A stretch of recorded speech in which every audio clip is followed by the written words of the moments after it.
Greetings, Perceptive Readers. Good day to you. It is Monday, and today is May 15th. This technology, no, not a technology. This is a James PoeArtistry consultant moment, and it actually pertains to a policy, a spiritual belief on teaching, if you will, of clarification, okay?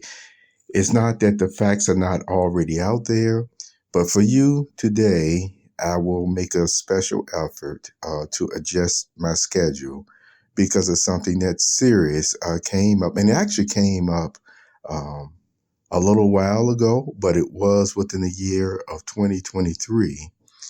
And when this first came to me, you already know my modus operandi. I say again, it's one of those things that I don't take serious statements or accusations from one person. It may be enough to at least have me go inquire, you see. But if it's one of those things where somebody's just blowing off steam or what have you that day, then too much is almost like, okay, you said this about this person. I don't know nothing about it. I didn't hear it. And it's not that I don't believe you, but I still know based on the Bible spiritual policy from Jehovah God, you do not take a serious accusation like that and just run with it, okay? With that being said, of course, this was not the only person that apparently had said that they heard it or it was said to them. But I still say again, to go and maybe talk to a person at times who may not be just a confidant that you're blowing off steam, or a consultant that can really help you to resolve matters, then again, it's not one of those things you will just want to go around and keep saying, even though it has happened, in times past, and I know it continues to happen. I'm just saying again, once you get to a certain frame of mind or even age at times where you're like, oh, I can just wait, for this or that, you see, because it really may not be a big deal to you. So with that all being said, this statement is on the level that it is incorrect. It's incorrect for anybody to make this statement. So I'm not going to go into and say that this person said it. What I'm going to tell you is, if you happen to be in this type of role, then it would be incorrect for you to state such a thing. You see, and to state it in an adamant, strong way, it can actually come to call in as well qualifications, depending on if, once again, it wasn't a mistake. If it's one of those things that you really, really meant, and you wouldn't change your mind about it, then that's one of those things where it can call into your reasonableness of mind and and God's appreciation of goodness and conscience. Okay. So what is it? As I state before, I'm going to actually adjust my what I was going to do today to actually give you some background information on this as well on the website. Well, what came to me, and it was a statement that someone said another person made, and this person happened to have apparently very high spiritual credentials. Okay, and the statement was still pertaining to that horrible mismanagement of healthcare and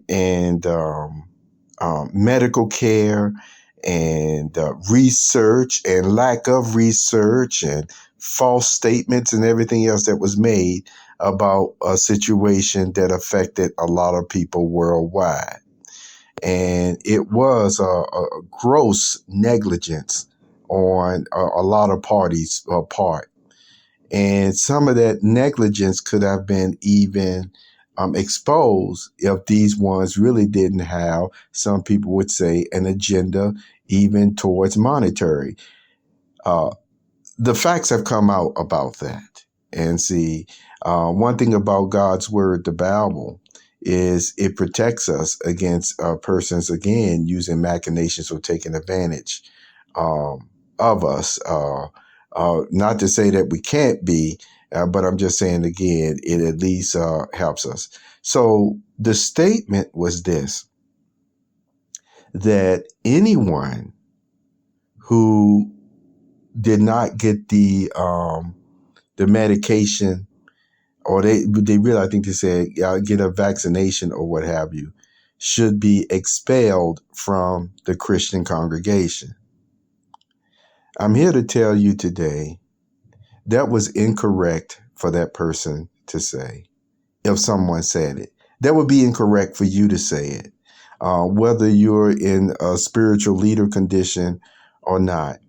And it's a shame, because from what I also heard from some people is, again, discrimination, which has been proven, which now people are regretting that they did that in the first place, was actually used against persons who would not get the vaccination. So the whole point is, from what I understand, there was even one person that was that cried because they were being bullied into taking the vaccination. Is that pleasing to Jehovah God? Do you think that would be pleasing to Jesus? No matter what the person claimed. So for someone to take their authority, if they have a lot of authority on the spiritual level, and actually tell someone else, I believe all persons who did not take the vaccination should be expelled from the Christian congregation. I'm here to tell you today, again, something is wrong with that type of thinking.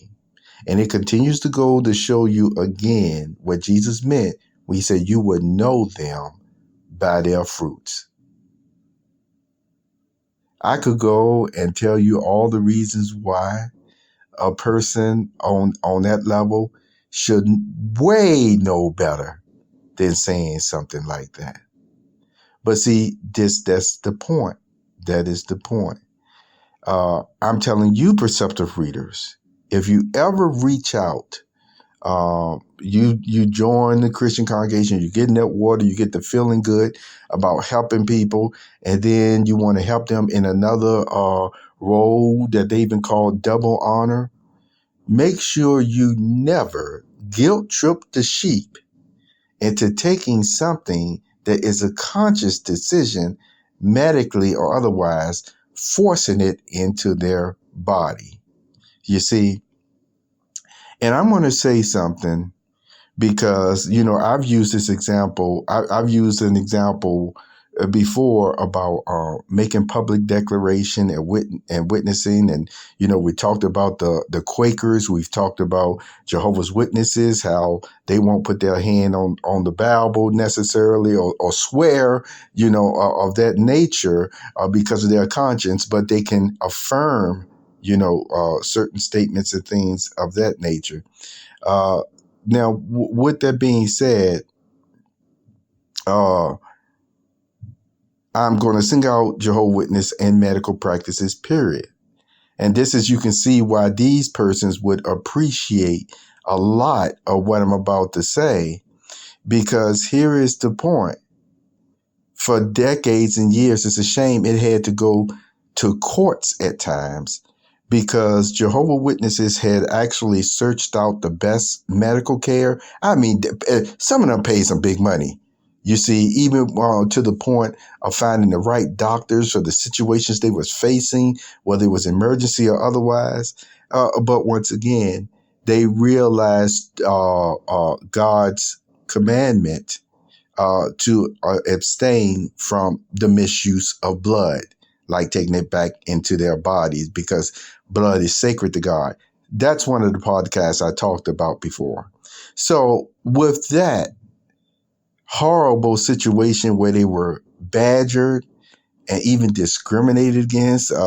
From what I understand, there was sometimes even certain doctors back in the olden days. It was like, well, if they don't want to take this blood, I don't want to touch them. And it was like, oh, okay, we'll find another doctor or what have you. Well, the discrimination was on such that level.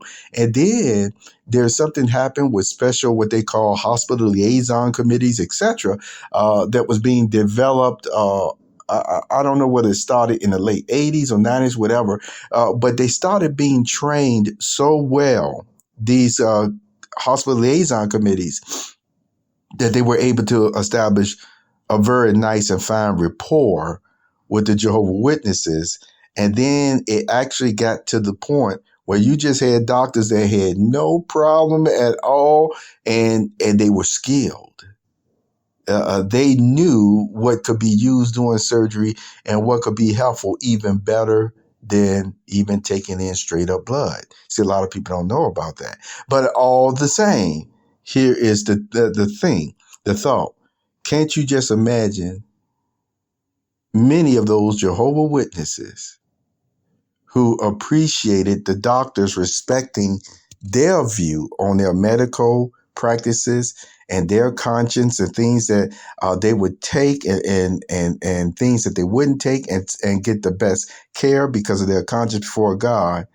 You just couldn't imagine any one of them being in a position all of a sudden then saying, I would expel somebody from being a Jehovah's Witness if they don't take that vaccination, if they don't take this medical treatment, if they don't take this medication. Now, how much sense would that make? This was a James PoeArtistry consultant moment, and as I said before, I will actually adjust what I was going to do today and give you some background information as well.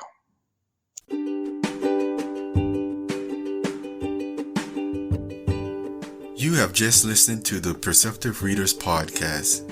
Remember, until next time, if you read something that encourages you to improve or enhance your life for the better, it becomes your reality.